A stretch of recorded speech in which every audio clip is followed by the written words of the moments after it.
ঢাকা শহরে hotel, restaurant, cab থেকে শুরু করে অনেক হালিম খাইছি ভাই।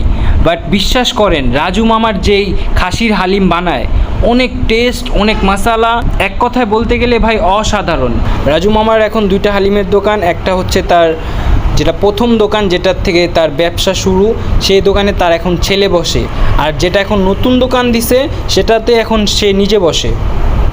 তো আমরা চলে গেছিলাম যেটাতে আমরা সব সময় যাই, তার প্রথম দোকানে।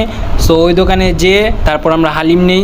মাউন্টেন ডিউ ভয়ের মায়েরে, ও সরি, এটা হচ্ছে টক পানি।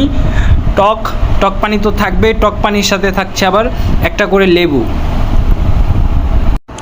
তো আমি টকটা একটু মিশিয়ে ট্রাই করতেছিলাম, যে দেখি টকটা মিশিয়ে একটু ট্রাই করে দেখি কেমন লাগে। অসাধারণ। তো রাজু মামার খাসির হালিম, এখানে কন্ট্যাক্ট নাম্বার দেওয়া আছে, যারা যারা অর্ডার করতে চান খাবার, তো এখান থেকে অর্ডার করতে পারেন।